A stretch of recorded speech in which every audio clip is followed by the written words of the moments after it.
Hey there folks, Joe DeAngelis here with another video. I apologize for the late nature of my review of the show. That won't happen with show people. But in any case, today I'm going to discuss my 10 favorite films of 2014. These are my favorite films, not best films. I kind of have them ranked, but it doesn't really matter except maybe for the first couple, for the last couple that I'm going to mention.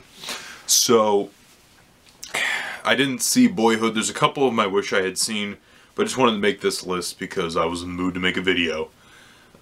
Before I get to my 10, I like to mention the Godzilla scenes in Godzilla as an honorable mention, because when you watch Godzilla on the big screen like that, it's pretty amazing. And I can't really think of too many movies I'd rather see in the big screen than the sequences with Godzilla and one of the films that'll appear later on this list. So, number 10 is Captain America: The Winter Soldier, the second Captain America film, and I believe 9th film in the Marvel Cinematic Universe. Really, this is Iron Man 2 done right, because not only do you have Captain America, but you also have Nick Fury and Black Widow and Falcon. So you have a bunch of characters. It's like a mini crossover in a sense. So I think that's really cool. And I hope we get more movies like Captain America: The Winter Soldier in the future Marvel films. And it just kind of works, I think, as its own story. It's kind of it's a flavor of a political thriller. It's got some really neat moments, nice Captain America quotes. The elevator scene's really cool, but I also liked the car chase scene with Nick Fury. That was also really nice. And it also, interestingly, proves that it really doesn't matter who directs these movies sometimes, because these two guys, they've directed like comedies and TV, the Russos, and it kind of shows you the Marvel movies are not necessarily auteur-based, so I think it's kind of interesting. Number 9, Chef. This was in May or June, I believe, directed by Jon Favreau, also written and starring Favreau. And it's kind of this movie where he's like this master chef, this amazing chef, but he's kind of become bland in the sense that he's predictable. So now he decides to get a food truck and, you know, kind of do his own thing and do what he loves. I can almost kind of see this as Iron Man 2, where basically he made a great Iron Man movie, then Iron Man 2, the studio kind of demanded him to do a lot of things, and I guess that's why Iron Man 2 isn't very good. And that's kind of happens in this movie. You know, he's a great chef, and then he does something that's basically the same thing as he's always done, and people give him crap because of that. And then he redeems himself with this movie. So, I think it's pretty great. It's got a lot of cool... Sofia Vergara's in it. Robert Downey Jr. is in there. Scarlett Johansson. Dustin Hoffman is briefly in there. Oliver Platt. It's always nice to see Oliver Platt in things. So, there's that. Number 8. Now, I had posted a list on my personal Facebook page of the films. And this is where the list really changes. Number 8, I put Gone Girl. This used to be number 7. Gone Girl, directed by David Fincher. You know, it was based on the book by Gillian Flynn. My mother wanted to see this movie, and I remember my brother and I went to see it. We were expecting it to be okay, and then we watched this, we're like, oh my god. Rosamund Pike, excellent. She's best part of the whole movie. Obviously David Fincher's like slick direction, the cinematography is great in places. Ben Affleck is really good in the movie. Same thing with Tyler Perry. And Neil Patrick Harris, surprisingly enough. I know some people are kind of iffy about his performance, but I'm one of those people that dig it. It's just a good, I think, commentary on American marriage and life. You know, like that, you know, the stereotypical life in general. And it's just, I think I like it because it becomes totally absurd in the second half. It's very serious, and then the second half, like, you know, stuff goes down, you're like, oh my god! It's pure shock value and really pulpy, but I really love it for that reason. Now, the new number 7 is Frank. I put this in it was number 8 before, but I have it number 7 now. Has Michael Fassbender, Maggie Gyllenhaal, Scoot McNairy, and others.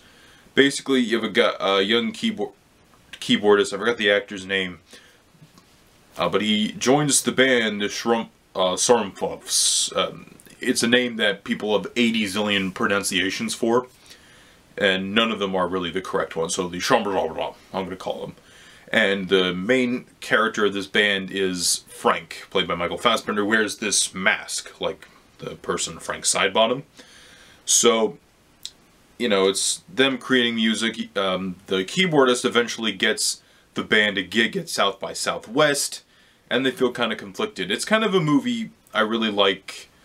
I like how it ends. I love just the humor in places is great, and to think Michael Fassbender in a comedy is just good.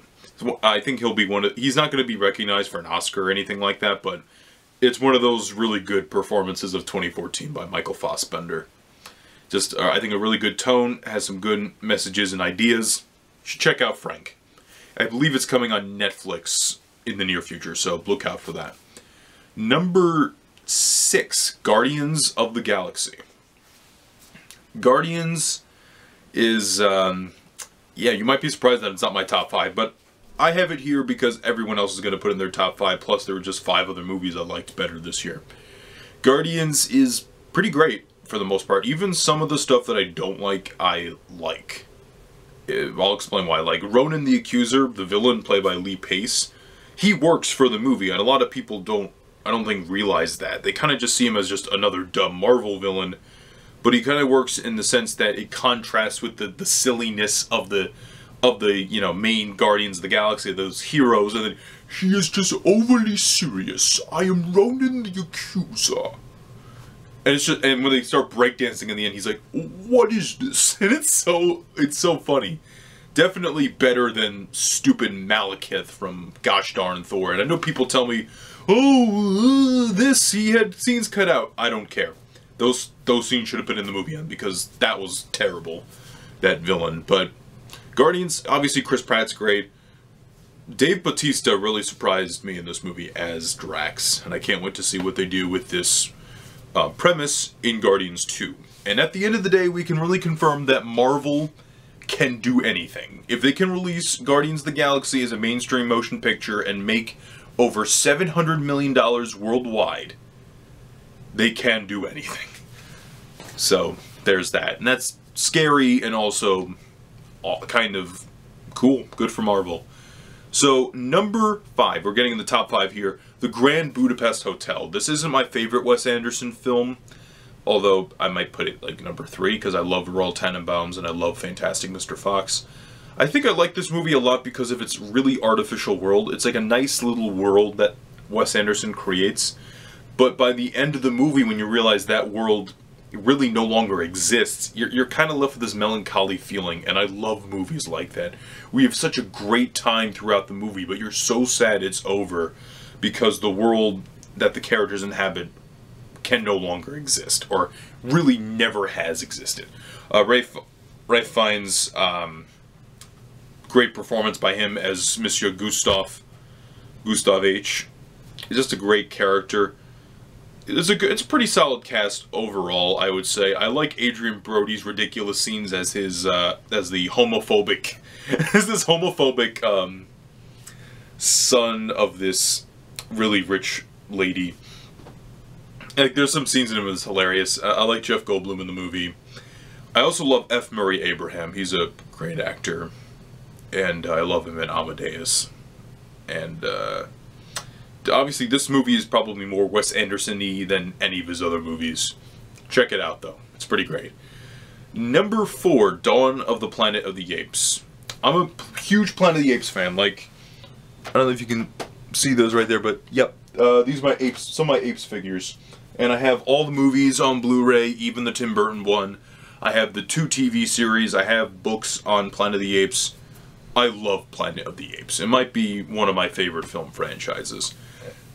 Rise of Planet of the Apes was really a film that surprised me back in 2011. That and X-Men First Class. You know, 2 things I love, X-Men and Apes. And I really love those movies. But Dawn takes it a step further because now Dawn is not left with an origin story, but now has to continue off of that origin story in an intriguing and thought-provoking manner, which I think it does.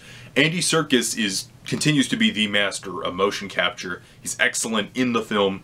Toby Kebbell, who's going to play Doctor Doom in the upcoming Fantastic Four reboot, is also great as Koba, the antagonist of the piece. And I think I like it because it's more personalized action sequences. Action sequences I got the feels. Like, how many summer blockbusters can you say where you tear up at a moment where a gorilla is carrying his dead ape comrades? Like, there's this whole shootout and he's like carrying his dead ape friends, and I'm like, oh my god. I also say Gary Oldman's good in parts of the movie. He's really the best of the human characters. Everybody else is fine. It's just, really, the Apes films, none of the human characters, even in the good movies, are interesting. Except for George Taylor in the original Planet of the Apes movie, because that's a great character, and Charlton Heston is the man. So, I think I've praised Dawn of the Planet of the Apes enough. Just see it. What's the next? Number 3. Number 3. Interstellar. Now, some people are like, you Nolanite. And I don't know if I consider myself a Nolanite. I just like Nolan's films. To put things in perspective, my favorite of his films would be The Prestige. And maybe after that, Batman Begins. I really like this film, though, a lot. It was really the only film where, beginning to end, I needed to see this on the big screen. I can't say that about a lot of movies, because other movies I'll watch and I'll just watch it at home. You know, even if it's a great, you know, like Guardians. Guardians, I mean, yeah, sure, it's nice to have, like, the audience interaction and stuff, but, you know, I was watching it at home, I'm still enjoying it, fine. You know, it doesn't really take that much out of the experience. Interstellar, when I get this on Blu-ray, I feel like I'm going to be severely disappointed when I get home and watch it on Blu-ray, because I saw it in IMAX, and seeing it in IMAX, it was really a mind-bending experience. I was just... Not everything works for me in the movie. Some of the performances I just don't care for. Like Anne Hathaway, I just don't think is very good in this movie. Jessica Chastain I thought was fine. Michael Caine is great. And Matthew McConaughey really anchors this movie. He is so good in this movie. It's not like one of those performances where it's going to be nominated for an Oscar type of performance, but it helps anchor a 3-hour movie. And also the visual effects are amazing. Need I say more? Number 2 is a very personal, subjective nostalgia pick. X-Men Days of Future Past. Now, most of my friends probably like, oh, you pick that? Please, why'd you pick Guardians or Winter Soldier? That's why I said it's a favorites list, not a best of list. X-Men, you gotta give it credit. The franchise is still running after 14 or so years. That is crazy to me. We're in this world where we've had the Dark Knight trilogy, 2 incarnations of Spider-Man, the Marvel Cinematic Universe phases 1 and mostly 2, and you get X-Men Days of Future Past. It's still another X-Men movie in kind of that same universe. It's a movie that works as a reboot and a sequel and a prequel.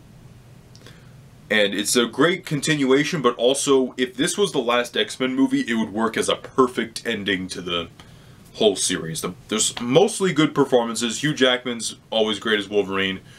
Michael Fassbender and James McAvoy, always great, those guys.